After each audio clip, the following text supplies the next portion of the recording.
This is definitely a film that needed a pint of Guinness. Welcome to Six of One and Bill of the Other, where today we are going to talk about Synecdoche, New York. Bill, tell me about Synecdoche, New York. Synecdoche, New York is a town, but it's also like a movie. It's also Charlie Kaufman's directorial debut.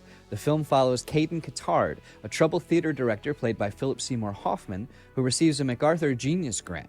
Grappling with an overwhelming fear of death and his own deteriorating health, Caden embarks on an ambitious project, creating a life-size replica of New York City inside of a warehouse. Here, he directs an ever-expanding play, mirroring his own life, desperately trying to make sense of his existence and leave a lasting legacy. As the years pass, the line between Caden's real life and his artistic creation becomes increasingly blurred, resulting in a labyrinthine narrative that challenges viewers' perceptions of time, identity, and the inescapable nature of mortality. It's a mouthful. Well, now you explained it like that, it makes complete sense. Yeah, see? It also means a synecdoche means a part representing the whole.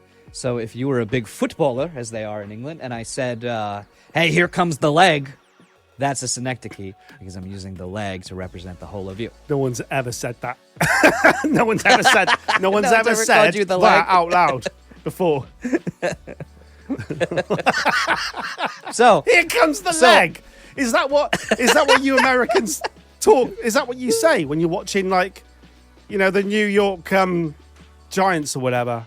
That's how I address all of my friends. And it's the Philadelphia Eagles. Don't be talking about the New York Giants. Anyway, I have seen this film before. This is the first time you've seen it. And I'm very curious, although I think I have an idea.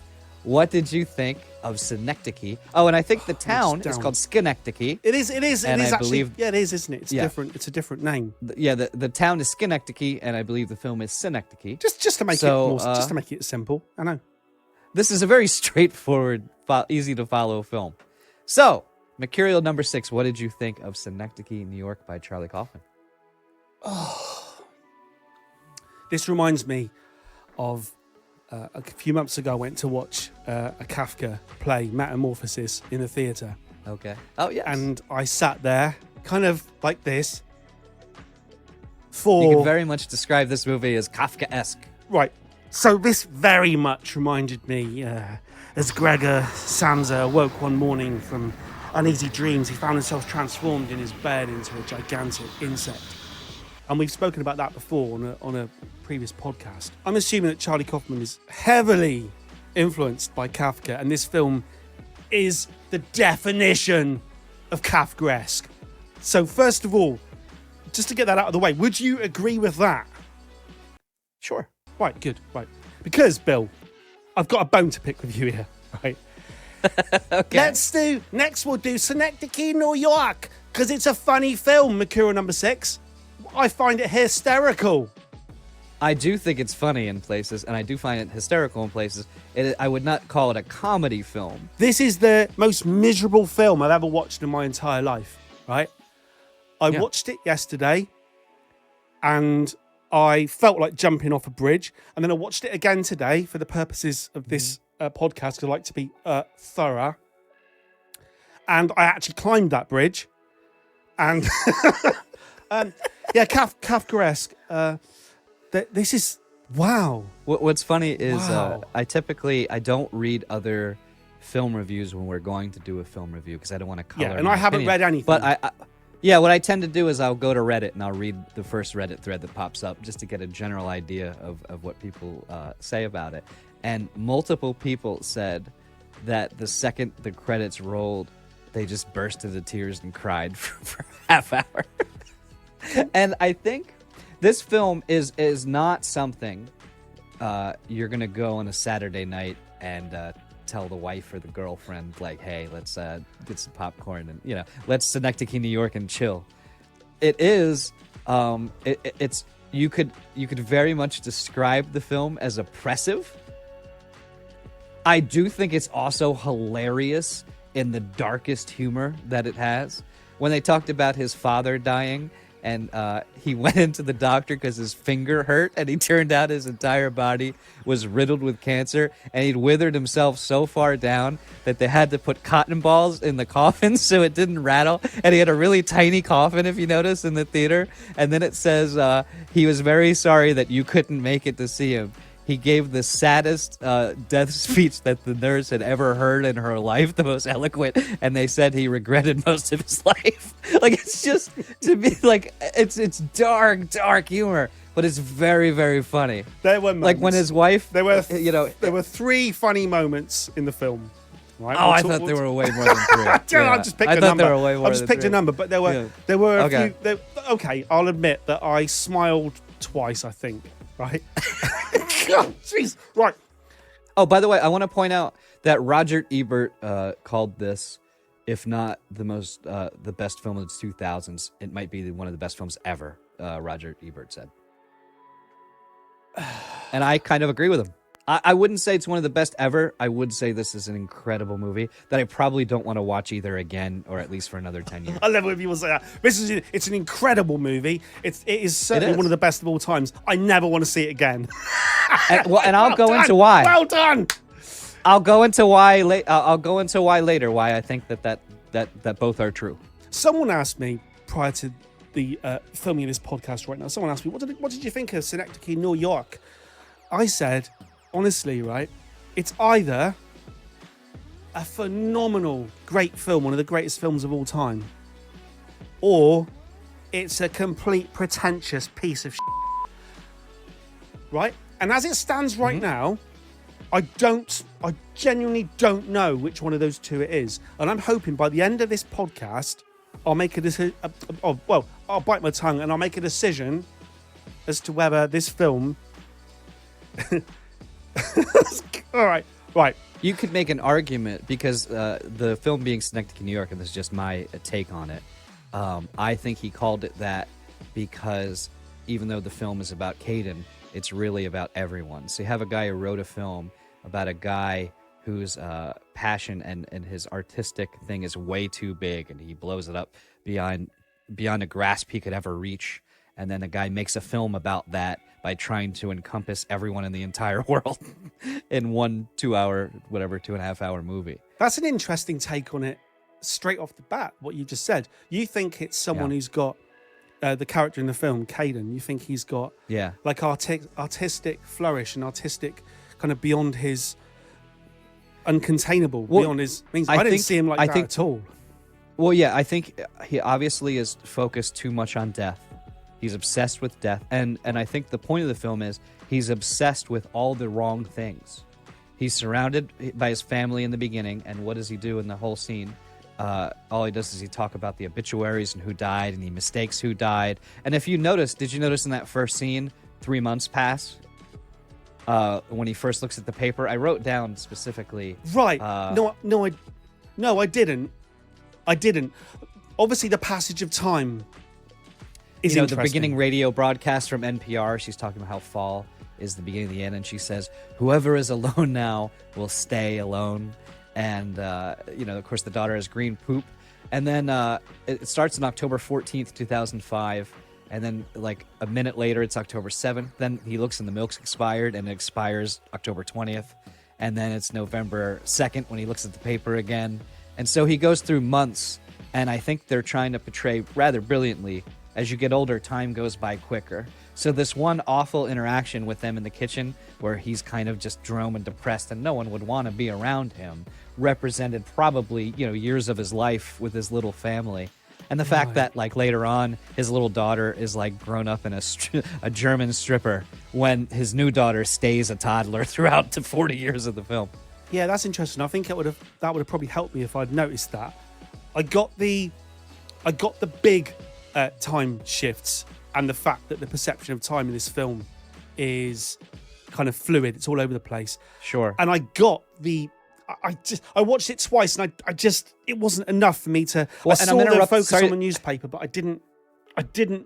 I wish I'd seen that time shift in the beginning. That would have helped me. And I'm sorry to interrupt you, but to go back to the point you were asking, I think it's a guy who is obsessed with death, and he's obsessed with his artistic vision, which he's trying to get to the truth of his life through his artistic vision. And throughout the film, all of these women are throwing themselves at him. His family wants to be with him. He pushes them away. They've got an actress who's a funny mirror of himself. She's so obsessed with herself and her acting that, and then so he marries her. He doesn't even know why. It's just random. And then he treats her like crap. He does the same thing to her that happened to him. He just, and leaves. And another funny scene is when his daughter's covered in tattoos, and he yells at her. She's covered in tattoos. And the wife goes, everybody has tattoos. And she lifts up her shirt, and her entire back is a demon tattoo, which is, it's just also funny. Like as you get older and society's norms and stuff change, and it's just, you wake up in something that was like considered, when we were growing up, if a woman was covered in tattoos, it would be like, low life. And then in just one day passes, and now it's like, the first lady of the United States has a forehead tattoo, and everyone's like, oh, it's nice. I thought that was a pretty smart send up. So yeah, I think his vision with the play and trying to get to the truth, and what's he trying to do? Impress his wife, because she told him The Death of a Salesman remake was just copying someone else's work. And what does she do? She doesn't go as big as he does. She literally makes things you need a magnifying lens to see. It is a film about someone who is obsessed with death. Mm-hmm. And the passage of time. I can actually appreciate some of the sentiment here. I'd say he's called Caden Cotard, right? Mm-hmm. And Cotard syndrome is someone who feels like they are dead. So it's, I did not know that. Yeah, that's a good... yeah. Someone who believes they are already dead or decaying or putrefying in real life. So to actually call the main character that, you are saying, bang, like that. And what I did notice, I wish I'd picked up on the actual passage of time in the first scene, but I didn't. I kind of picked up on the fact that he referenced the death of Harold Pinter, who did die as the film was being made, right? Mm. Harold Pinter, who did a version of The Trial by Kafka. It all kind of goes round on itself. And then we, like you said, we have he's doing a production of Death of a Salesman. Of a Salesman. The Metamorphosis, Gregor Samsa is a salesman.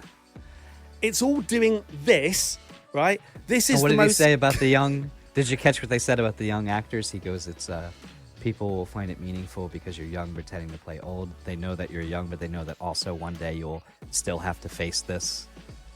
He made the point about the actors being young in Death of a Salesman. And it's the same thing he faced later because he's just obsessed that it's coming. The significance of the bump on the head at the beginning, right? Where the tap, which is funny, right? The tap thing, the faucet, whatever you call it, maybe the tap just goes, right? Smacks him in the face. Yeah. I laughed out loud. That was brilliant, right? Yeah. Is that a scene to give the audience the idea that he's had a bump on the head and from that point onwards, something has really physically happened to him? No, I don't think you can take any. I don't think any of this is meant to be literal. So or what was to the be point explained. Of it? The point of it, that I one think, scene was just to get him in the doctor's office. I think he got hurt, and I think there might be a little bit more meaning, but I think the majority of it is, and I laughed every time, him going into the doctor and them not giving the slightest shit about him and telling him in a very dry voice some awful, inconceivably terrible thing. So at one point he goes in and they said you're gonna have to see an ophthalmologist, and he gets that confused with like a urologist and then a neurologist, and they go no, and then he goes to the ophthalmologist and they go, you're gonna need to see a neurologist, and the neurologist looks at him and says, okay, one of the side effects you're gonna have is you're not gonna be able to make saliva anymore.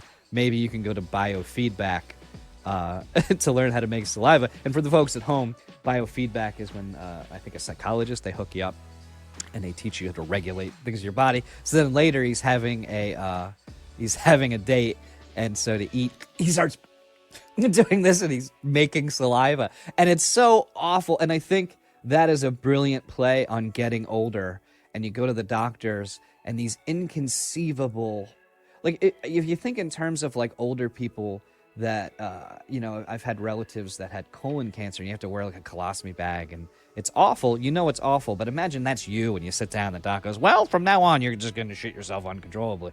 And so we'll give you a bag to wear. It's like the most awful thing. And they're not going to be like emotional telling you. It's going to be a very dry, oh yeah, by the way, your life is ruined. Write my notes. And I found thought that hysterical. It's a dark, it's like so funny. It's like something so terrible happens to you that it goes beyond terrible and is funny. It's like it's very dark humor. There's an old Irish joke where, Irish guy is asleep is laying on his bed. He's on his deathbed, and he smells his favorite cookies. And so he calls out, and no one answers. So he crawls off of the bed, and he pulls himself to the hallway. And he calls out again, and no one answers. And he drags himself down the stairs, and it's painful, and it takes him like 45 minutes. And finally, he sees the kitchen, and he gets up, but the cookies are on a tray on the counter. So he crawls up to get the cookies, and he reaches for one, and his wife smacks his hand and goes, oh, those are for the funeral. And so it's something so awful that you leave awful, and it's funny. No, I get that. So I think the film had a lot of like, and he started getting it was psychosis on his face, but it was not like psychosis. It was like the other kind where you just get nasty bleeding pustules. His leg just started doing a thing. Remember, the whole movie is poop's changing color. At one point, the guy that watches him goes, your poop's never been gray before. At one point, he's talking to someone, he pees, it's like the color of your Guinness, and he just ignores it. To me, that was all funny, in an existential horror sort of way. I mean, bearing in mind that the very first scene pretty much is, I turn it on, I'm expecting this comedy, and the mother's inspecting the daughter's poo, and it's bright green, and I thought, this is Kafkaesque. So he's got Death of a Salesman, right? It's the opening night, and the wife says, I'm not going to that, I'm too busy. Yeah. So you immediately feel sorry for him, and I want to pick up on something you said, which is, so he eventually wants to do this play, the kind of play, whatever it is, based on his life, and he hires a theatre like the size of a massive warehouse. At the same time, his wife is making paintings that are smaller and smaller, to the point where I think when there's a scene in an art gallery where, and I know this is true, these are actual things, you paint with like a needle on a tiny little thing like that, but so I get it. Everything she does is getting smaller and smaller, and everything he does is getting bigger and bigger. And do you notice that she dies in the film, but she has a happy, fulfilling life? It seems like she has no regrets, and he, dies miserably. He dies miserably and never regrets everything. Fear of Death, to me, it's another film that it kind of represents on celluloid, like midlife crisis, fear of the passing of time, fear of death. Yeah. And there's a point where I think it's the therapist. It's very strange. The therapist says to him something like, the therapist is funny. Yeah, the therapist. I had to laugh at the therapist. He says just to her, coming on to him and he says to her, why did he kill himself? And then she says, I don't know. Why did you? And he goes, sorry? And she goes, no, why would you? Yeah. Like suggesting that he's dead, which ties in with the fact that he's putrefying and decaying and he's already dead. Yes. And I think the point of that, to me, at least this is all interpretive, is that early on in the kitchen in the first scene, he's already given up. He already sees his death coming, and he's just given up. And he's not even making much of an effort. The love of his life is throwing herself at him, Hazel, and he's just, no, I can't. You talked about the film being pretentious, and I think it's one of those things where maybe. Well, it's one of those things where maybe a bit. Imagine a dartboard. Trying this sort of film, the whole dartboard is pretentious, and there's a dot in the middle that if he hits it, it's like blows your mind. And so I appreciate the attempt, and I think what he was trying those to blind do with darts Caden players was I really think that Caden was supposed to be you, and I think that's why it affects everybody, because Caden's awful. He makes all the wrong decisions. He's tough to look at. He's got these physical things. He's not in a, and not Philip Seymour Hoffman. It's just the way they present him. He's not an attractive guy. He's loathsome. He has no courage. And I think, though, everyone can see sort of their worst fear of themselves somewhere in him. And then towards the end of the film, as he loses his identity completely, he just becomes everyone. And he has Ellen's memories because it almost doesn't even matter what your regrets are, because it just kind of goes into this mush. But you tell me, you had to laugh at the therapist when at one point he goes in and she goes, "Here, I have a book that's going to help." And she has brilliant. This whole bookshelf. And she goes up a ladder as well, and they're all encased in glass like trophies, and it's all the same book. Yes, Who and he wrote looks it? at it like this. He looks at it like he's disgusted, and then he goes online and looks it up, and there's a GIF of him going, "This is the greatest book I've ever read. Like, I endorse it completely." And then on the plane when she's coming on to him, and he refuses she her, shows and him then a bit of leg. "You did not." Yeah, he goes, "You did not get my advances. This book is over." And then he looks and all the pages are blank. Yeah. Like, come on. Like, that was funny. Yeah, the scenes with her were great. Admittedly great. The way you described the film there, right? Yeah. The Caden character, like the deterioration and like almost the descent into just ugliness and squalor, whether it's mentally and physically, and almost becoming a gigantic, disgusting, loathsome cockroach insect. Kind of, it's the metamorphosis. And also, like, most movies are made for escapism. So most films you go to see, you're going, yeah, I'm like that guy, the action hero. And maybe at the beginning he's bumbling, but he pulls it together in the end. And even in romantic comedies, they're bumbling, and then in the end they pull it together. And this is the exact opposite. It's like you're seeing all the worst aspects of yourself, just put together. Oh, here, I've got a question for you, right? This is an interesting one. Yeah. So, Hazel, I think it was. She goes to buy a house, all right? And the house on fire. The estate agent's like showing around the house, and she's going, "Yeah, I really like it. I really like it here. I do like it. I'm just not sure I want to die in a fire," basically is what she's saying. Yeah. So she buys this house, and this house is perpetually on fire, but never burns down. Yes. But she does indeed. I mean, spoilers. But she does. Well, Although no one could spoil this, it's crazy. But she does indeed die of smoke inhalation. She dies in the fire, right? So she, by buying the house, which then burns for 20 years, also, she buys into knowing how she's going to die, and it's also one of probably my number one fear of. I mean, I think burning alive is my number one, probably. I shouldn't admit that. I'll edit that out. There's someone will come and burn me alive. Some fan, yeah. No, but she buys into the means of her death, and it happens. Loved it. I loved it. Right? So... Well, and there's two meanings, of course, because house on fire of course is also a stand-in for two people who get along very well. Or, they get along like a house on fire. So it's the metaphor there. And yeah, the fact that, it's like someone chooses to start smoking now. And they know that if they do it in 20 or 30 years... Now, everyone denies it. Everyone says, well, not me. My grandmother lived to 120, and she did black tar heroin every morning. But, so I think, she makes this decision, early on in life knowing it'll kill her, and then it just does at a certain time. I thought that was hilarious. And the realtor selling her the house. Well, I'm afraid of dying in this fire. I didn't find it at all funny, right? Like, not you're right. There was nothing funny about that, right?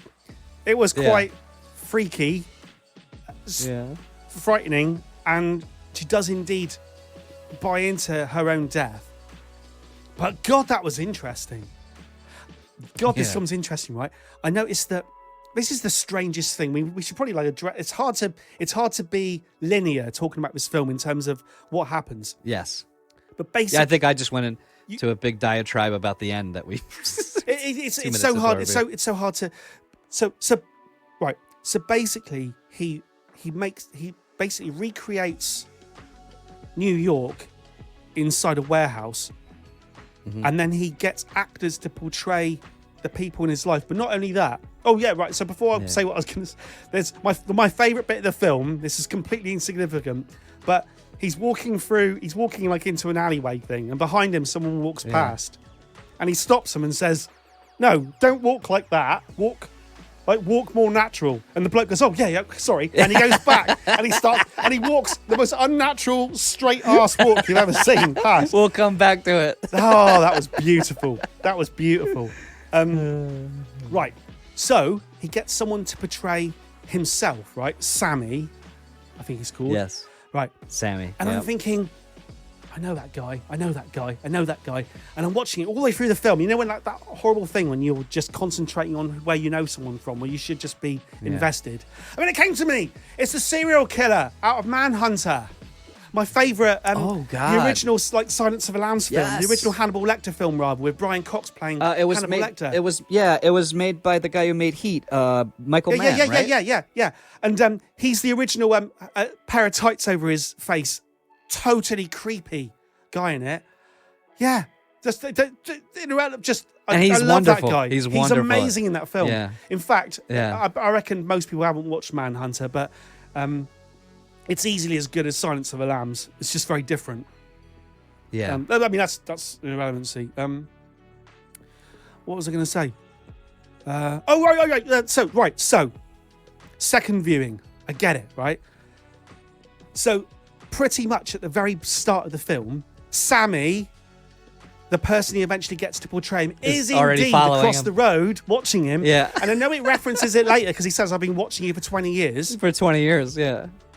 And even then, oh my God, there's a moment in the film where he's like recreated New York and all the actors are there. And they eventually say, Caden, can we ask you something? We've been rehearsing for 17 years. Yeah. Are we ever going to have an audience? We've been doing this for 17 years. And it's that, oh yeah, I wish I'd, the passing of time. I've got an issue. Well, should I say it on the podcast? Yeah, I have. I've got like a, I've got a, it's got a horror phobia or something. It's a horology or whatever. Fear of the passing of time, right? It's a natural thing, right? And this is a film about it. Yeah. And I just wish I'd picked up. You saying at the very beginning, the milk, the date on the milk changed, went out of date. Yeah. I missed that. Damn. I think this is a film that rewards multiple views, but can anyone give it multiple views? And that's the tough thing. I would say I don't want to watch this for another decade. Like you watched it twice. 17 years. And why? Because it's so. This film is about you. It's not about the character. And I think so. As I talked about, his obsessions being in the wrong place and him being obsessed with his art and his fear of death as his family, and he realizes he misses, the woman that he loves with Hazel. When she dies, he realizes all that time they could have spent together that he doesn't. And I can say, for instance, for me, I'm a father, and it hit me with his daughter, which was hilariously funny. His daughter, they leave, and in like a day, she is a German stripper covered in tattoos and sleeping with the girl. His wife is cheating on him with Jennifer Jason Leigh, and now his daughter is also sleeping. And she does this really hilarious, like, we achingly or something, like, and we became a chimera with our blankety blanks joined and our eyes always looking at, and it was so over the top, but it's that fear of like losing control of your family. And she never opened his gift, and he has the artificial tears. But as a father, I would say one of my number one fears is no matter how much time you spend with your children, you'll have to work and you have other things in your life. And I think for a lot of parents, you have this huge fear that you're going to wake up one day and they're 30 and you didn't spend enough time with them. And so this movie really focuses, and I think that is the gut punch that really hits me, is that fear of, I always say, when it's a decision to spend time with your kids, you're never going to regret choosing to spend time with them over whatever else you're going to do. And so, like, that's always a big fear I have. And I think they played that out so well. And the passage of time, that she leaves, a week goes by, and she's stripping, and he goes to the German club, and she's stripping in front of him. And He's banging you on know, the and- glass. and at the Sounds very funny. end, so You're right. yeah, it and is she's fu- dying. It is funny. It is funny. Yeah, one of her tattoos is infected, so she's dying, which of course makes no The sense. flowers And she's are infected. she has a and headset. The flowers are dying. so I am dying too. And she has the headset so they can communicate. And she's like, admit to me you left me to be homosexual and have anal sex with your boyfriend, Eric. And he goes, that is not true at all. And she goes, I am dying and I do not have time. Please, how can I forgive you if you don't apologize? So he puts his head down and he goes, I'm sorry for leaving you and having homosexual anal sex with my lover, Eric. For abandoning you to have anal sex with my homosexual lover, Eric.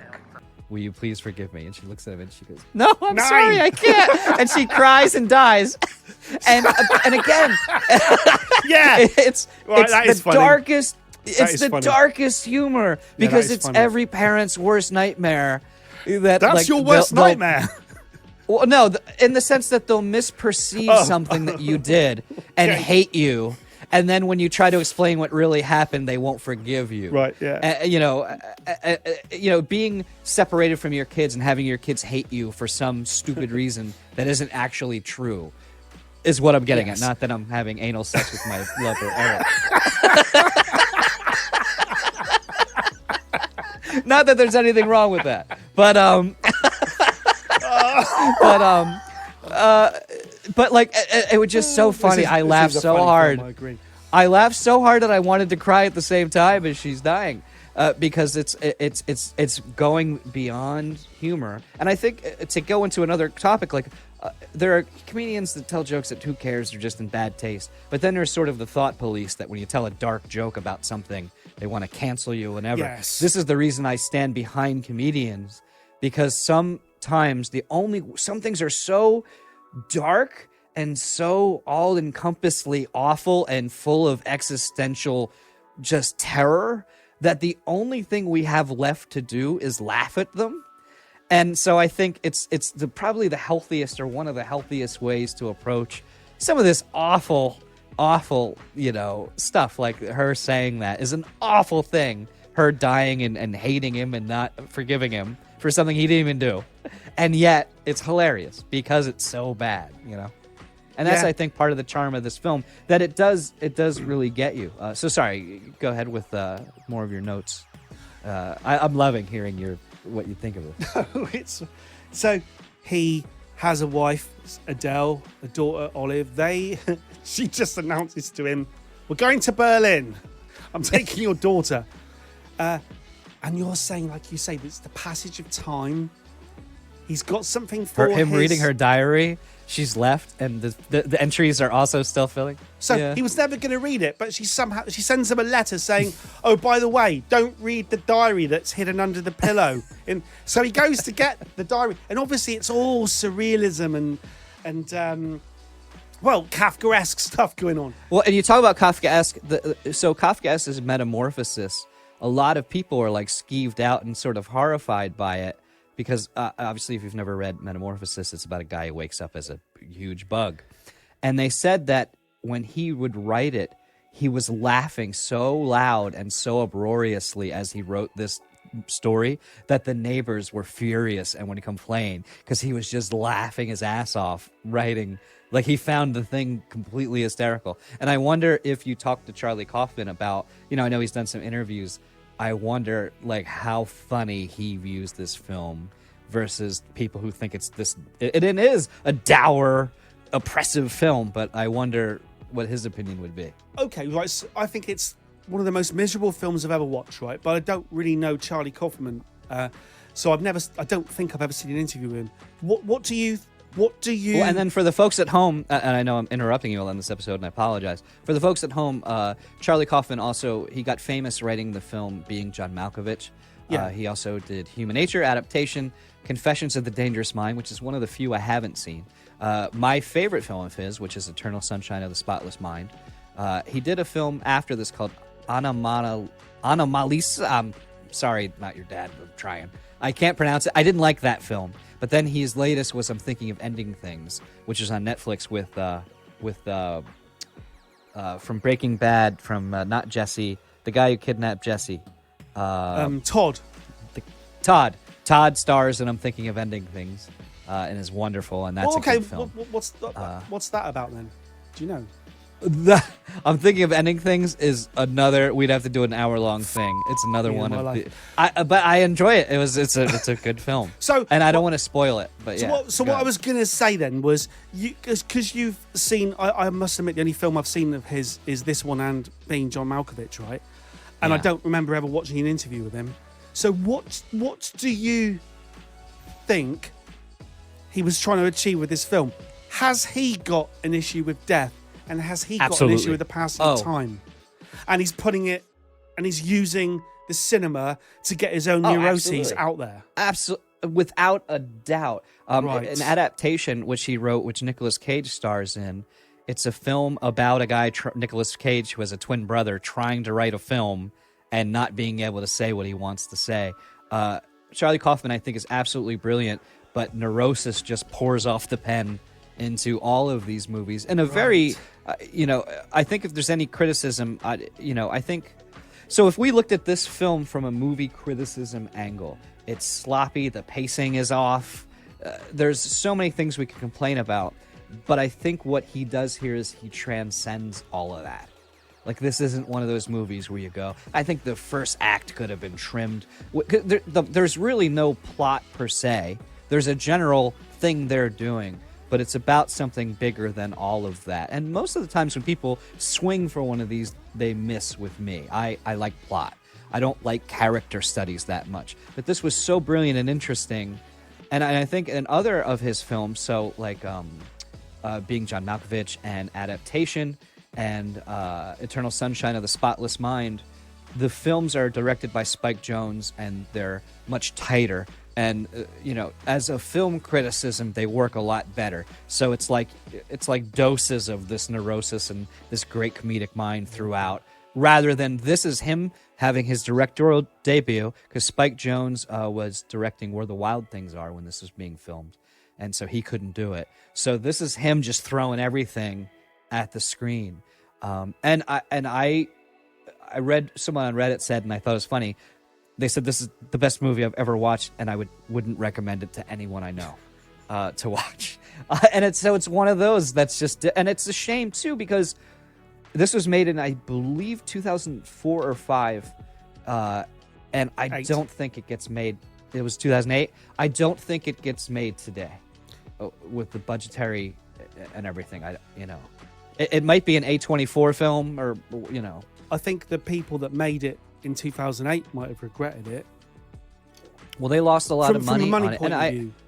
Yes, and I understand, because he was a hot commodity and he was working with Spike Jonze and all those movies were hits. And I think this was just too much. And it's something, I don't think there's anything wrong, and we've reviewed Star Wars and Marvel movies and I like them, and I think there's a place for movies that are made for everyone, that everyone can go and enjoy, but there also should be places for very niche films. This, if you're a middle-aged white dude, hits you right between the eyes. Yeah. And I think there should be a place, and for all sorts of people in all walks of life, they should have movies that aren't meant for everybody. They're meant just for them. And I think we have a little bit of that with streaming television. And A24 is making some nice kind of crazy films, but I wouldn't want to watch a movie like this every day. But I'm glad they're there. It's, you know what I mean? Yeah, I know what you mean. So he kind of, to go back to the plot a little bit, he goes... Sure. He falls for the box office girl, Hazel, right? Yeah. I think we all do. I think Hazel's great. Yeah, she's lovely. And then the actress, the kind of good-looking actress, Claire, right? They end up marrying. He has another daughter, Ariel, I think she's called. It's hard to pick up on it in the dialogue. Ariel. It's so fast-paced, that section of the film. Sure. And the kind of mess it all gets into reminded me, right? You know, I gave us a difficult European film, Possession, right? In Possession, yeah. Now, right, so hear me out, right? So Possession, it's a man and a woman going through divorce. They're splitting up.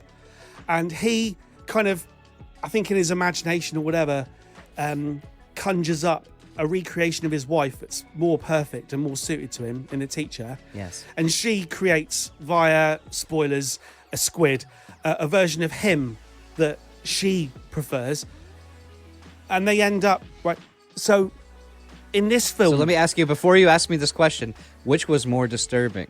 Watching Possession Lady have sex with the squid, or when Caden was having sex with his actress wife and his stand-in and young daughter are just sitting on the chair watching them?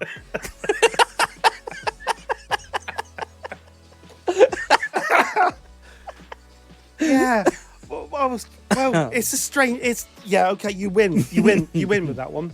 It's the strangest thing because he gets a version. He gets an actor to play the part of himself and an actress to play the part of Hazel. But then the version of the actor playing him starts to chat up the real Hazel, and he says to her, "No, she's not in your world. You need to be over with that one over there." Yeah, and it's all very Possession. So I don't know Charlie Kaufman, but I would assume that this is a guy who's influenced by. Maybe, I think he's another guy who might have watched Possession for a start. He's definitely into Kafka. Well, and I think there's a lot of surrealist things. I took a lot of that aspect of it with him. For one, I thought the wife was a representation, like you said, where Adele can't stand his art, thinks it's cheap and everything. The actress thinks all of what he does is brilliant. He's brilliant. And she's also the same as him in that she's so self-obsessed, obsessed with her art and what he thinks of it, that she really doesn't even notice he's there, sort of, or anyone else. She's just, this vapid, narcissistic... Sammy makes a joke, because, like, later on, she says, "I'm finally going to focus on me." And Sammy looks at him and goes, "Yeah, finally," right? And they both laugh, because that's all she's been obsessed with the entire time. And he doesn't care about her either. And so when we move into, like, the stand-ins and the actors, as I am not accomplished at all, but as someone who's trying to write myself, I think that's a lot of being a writer, and you're writing these scenes, like you said in this movie, of these characters, and you're trying to get to a truth about yourself through these characters. So I think it also represents sort of the revision of writing. You write one draft and go, "Oh no, let's make that guy a woman. And what if in real life I said this to that girl, but what if I said this, and what would happen there?" And so I took a lot of the sort of meta. I love, too, that they put another warehouse in the warehouse that you could go into at one point. And then they become so obsessed. Did they do that, did they? yeah, good. There's a warehouse in the warehouse. That's good. And then if you notice the world around them, someone pointed out that in most films, they show as you're dying and going through your thing that the world still goes on. But in this film, no, it's Armageddon, and everyone is dying before Caden does. And he has to deal with it. And we're nearing the scene, where his mother, he finds out his mother dies when it's way too late. Like, she probably would have, died before, and he goes to the funeral and they recreate it. And so if you ever look up Synecdoche, New York, you're going to see one dialogue scene that's famous from it. And I'm going to read you that dialogue. It's just a monologue that a priest has at a funeral. It's actually it's beautiful. There's a thing at the very end where Ellen is in his ear that I thought was very profound, that I couldn't find the script. It was actually not in the shooting script. But I'll read you this paragraph that the priest reads, which and they're of course playing gospel music as he says this. "You only see a tenth of what is true. There are a million little strings attached to every choice you make. You can destroy your life every time you choose. But maybe you won't know for 20 years, and you may never trace it to its source, and you only get one chance to play it out. Just try and figure out your own divorce. And then they say there's no fate, but there is. It's what you create. And even though the world goes on for eons and eons, you are only here for a fraction of a second. Most of your time is spent dead or not yet born. But while alive, you wait in vain, wasting years for a phone call or a letter or a look from someone or something to make it all right. And it never comes, or it seems to, but it doesn't really. And so you spend your time in vague regret or vaguer hope that something good will come along, something to make you feel connected, something to make you feel whole, something to make you feel loved. And the truth is, I feel so angry. And the truth is, I feel so sad. And the truth is, I felt so hurt for so long, and for just as long as I've been pretending I'm okay, just to get along, just for, I don't know why. Maybe because no one wants to hear about my misery, because they have their own. Well, fuck everybody. And then everyone goes, amen, after he says it. You know? You profound. You found that funny?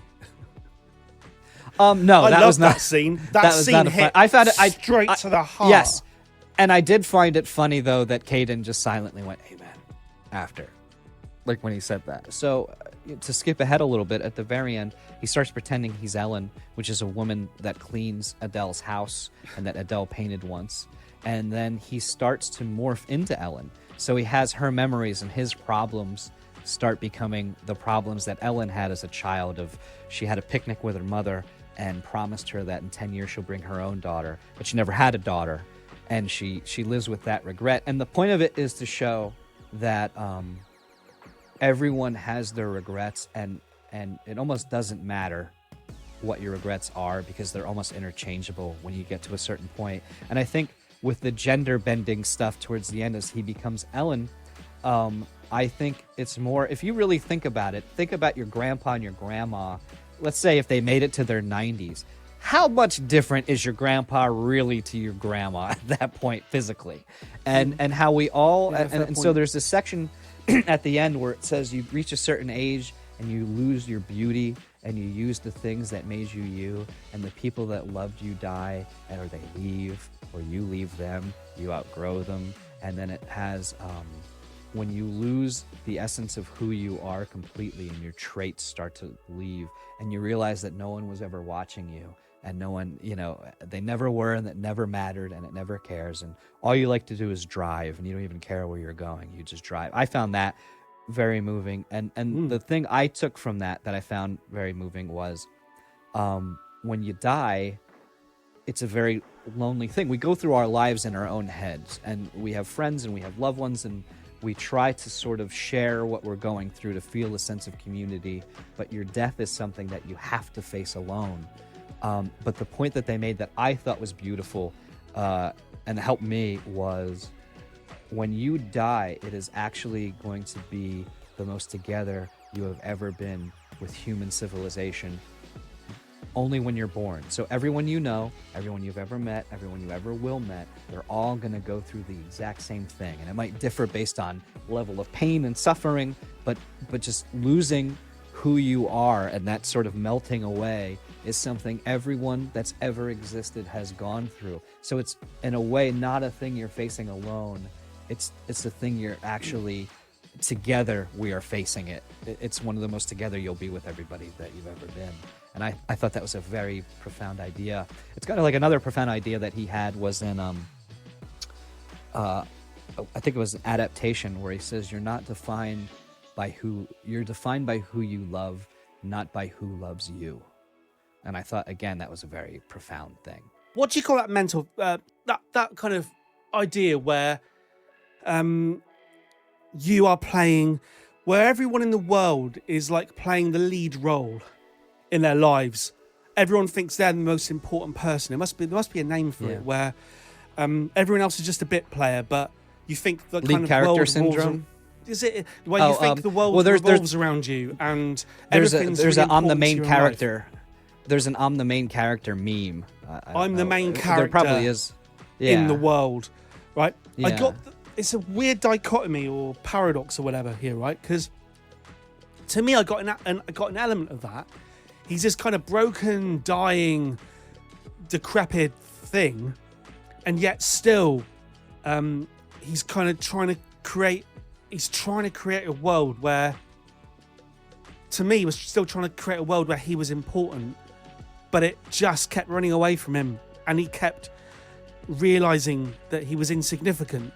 So he had all the means to create a whole city and the power to cast. He became a god, right? I reckon. By the end of the film, he was a god. But he was like, he was. I think he was also terrible, terrible god. He was, but I also think he was just trying to figure out what was going on, and the world keeps moving. So it's like, the world is moving. I can't sit here and concentrate on the interaction we just had and try to make sense of it for the next 20 years because life is happening. You know, imagine 20 years from now, I'm looking at our conversation and going, what did he mean when he said that? You're going to go, yeah, but you're losing the rest of your life trying to so he's trying to figure out these moments as they're running away from him. You know, he's in the kitchen with his wife as she's leaving him, trying to write the play for it as it's actually happening and she's actually leaving him. And he almost doesn't care that she's gone because he's trying to figure out what happened in that moment. And I think it speaks to, I think this is something I can sympathize with. If something's going on in your life and you get a little obsessed with it, it could be something bad or something, maybe it's an artistic thing or maybe it's something wrong. You can't leave the rest of your responsibilities.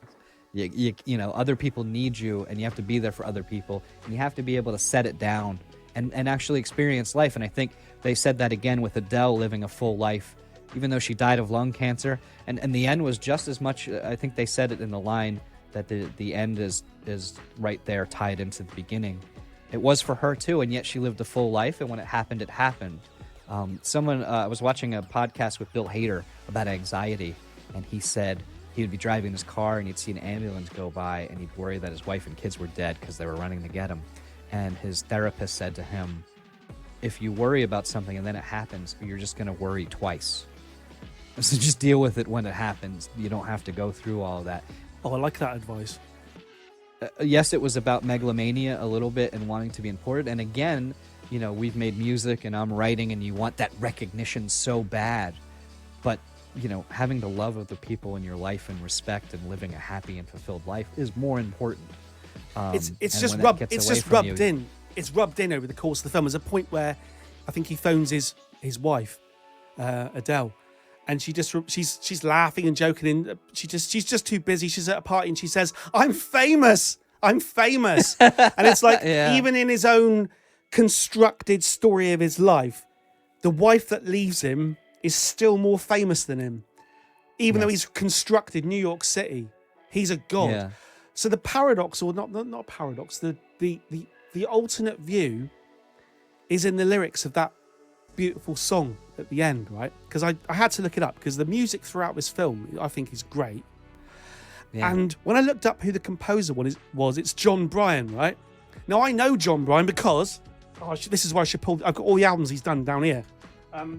He who should not be named. John Bryan did this, right? This is Kanye West's Late Registration, right? And more importantly, John Bryan. When Mac Miller died, John Bryan was responsible for putting together this posthumous album, which absolutely kicks ass. Let me just check my facts here. Hang on. Have I got anywhere on it that says John Bryan before I spend too much time banging on about it? Hang on. Oh, no, it's the opposite of the wife's paintings. Hang on. Good Lord. Hang on. Right. Produced by Mac Miller and John Bryan. Brilliant. Right. The music throughout this film is great. It'd be funny if the writing was too small for you to see on that big poster. Yeah. No, the music throughout the film was amazing, right? And the song at the end, over the end credits, is just beautiful. Sung by someone called Deanna Story, who I cannot find. No matter what I do on Google, it's almost like she doesn't exist. So I'm dubious as to whether that's a pseudonym. But the lyrics to the song, right? I'm just a little person, one person in a sea of many little people who are not aware of me. I do my little job and live my little life, eat my little meals, miss my little kid and wife. So I was saying that he's got this kind of main character complex, God complex. But the song suggests the opposite. The song that seems to be sung about him missing his kid and wife because they've gone to Berlin. He's admitting, I'm just a little person, one person in a sea of many little people who are not aware of me. So is this film actually a story? Is this film created because someone feels insignificant? You know when you watch like a program about the universe, and when you see how, and especially on Facebook, they do that thing where they keep zooming out So you start at the Earth Yeah. and you zoom out, and then you see the sun's massive compared to the Earth, and it zooms out, and there's a star that's bigger, and it zooms out to a galaxy. Then you see a galaxy that's bigger, and then by the time it's zoomed all the way out, you realise that not only are we insignificant, but we're just so insignificant. We're not grains of sand even. We're just nothing. We're insignificant cockroaches.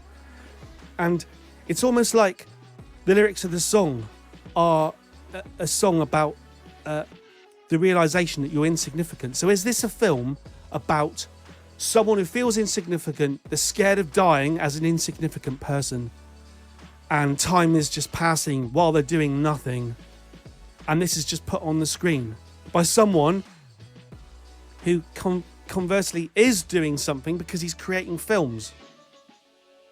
So what is Charlie Kaufman getting at? He's not... What's the point of it? What's the point of it all, Bill? Instead of obsessing over the fact that you're going to die, live. Oh, I like that. And so, that's as simply as I could put it. But it's, Oh, I like that. Yes, we're all going to die. We have to come to terms with that we're going to die. And so I think the film and him losing his identity was him coming to terms with the fact that we're going to lose our identity and we're going to die. And so what you should do is you should live. You should do what you feel you want to. You should be with the people that you want to be with and make sure that they're a priority for you, because that's what's going to be important. They always say, again, always bring up being a parent, but they say as a parent, statistically, the last thing you see is your kids' faces before you die. Because it's like, we've made music and I have buddies and I know people and they talk about like the legacy of who you are as an artist. And when you become a father, that's a joke. You still care about, you want to be known for making good stuff, and I still would like to make good stuff, but your children, that's, they're what's going to outlive you, and them being happy in what you gave to them and the time you spent together. And so, not to make a family sitcom like lecture about the importance of it, but I do think it's like midlife crises and all these things. It's a good time to stop and say, what's really important to me, and who gives a shit what anybody thinks? Who am I actually, and what's actually important to me, I think is what this film is ultimately about. Oh, I like that. Maybe that feels like the right place to end. Or maybe I'd say that again without slurring. Maybe that I like what you just said. Maybe that is the correct place to end. Sounds good to me. So I have to decide. No, hang on. I have to decide now. I told you at the beginning, either this film is a massive pile of excrement, or it's the greatest film ever made. I think it's one or the other. And now is the time for me to judge. Before you say your answer, I think back to when we did, before we did movie reviews, we did a Bob Lazar special. And we just trashed him the entire episode about how everything he said is bullshit. And at the end, we go, do you believe him? And we just went, yeah, we believe him. And ended the podcast. Yeah. So after all this, you're like, yeah, it was just a big lump of shit. This is a really difficult film. I've already twice today suggested that people don't watch it. What film are you doing in your podcast today, Mercury number 6? Oh, I'm doing Synecdoche, New York. I've never been able to. Synecdoche. I'm doing Synecdoche, New York. Oh, cool. Is it good? I don't know yet. Oh, should I watch it? No. Don't watch it. Don't watch it. I think the film is a decaying, disgusting pile of crap. I think it is probably a really great work of art. I think it probably needs multiple views, but I think a reason that it probably, I can only imagine, there's lots of people who don't like it. I can only imagine that when you tell someone that a film requires multiple views to get, but it's a film that you can't view multiple times, you're kind of left in a bit of a dilemma. That was the most difficult film yet, wasn't it? Didn't that make Possession seem easy? By far. I thought Possession I think this was is tricky. I thought this is the most difficult film. Holy shit. I think unfortunately it's probably a really good film. I think it probably hit home a bit too hard for me as someone who has got a fear of death and time passing, and as someone who is very worried that I'll end up looking a little bit too much like Philip Seymour Hoffman. It's just too many pies, isn't it? Who ate all the pies? Cure number 6 did. This is a great film. This is a great film. I'm going to give it a thumbs up. And down at the same time. It's shit, this film. It's shit. If you want to, I would recommend this film if you want to look existential dread right in its eyes. I would recommend this film. We normally, when I watch these films for our reviews, I take out my phone and I open up the notes app and I write notes as the film goes along. And normally I'll write notes every 3 minutes, maybe 4 minutes of stuff that happens. In this film, I wrote so many notes that I copied and pasted it into an AI and asked it to organize them. Because I just wrote so much stuff down. Is that a thing? Oh, yeah. Holy shit. Yeah, oh, yeah, yeah. So for our next film, we're not completely positive. Not Your Dad suggested a film that we may be reviewing. I'm going to do a write-up for this review before it comes out, and hopefully by then we'll have decided what our next film will be. And so in that post, I will write what our next film will be. And so if you're watching this and you want to know what the next film we're going to review, if you go back to my last community post, you should be able to see that. I think that's all I got. Yeah. Genuinely Kafkaesque. Over. Until next time. Over and...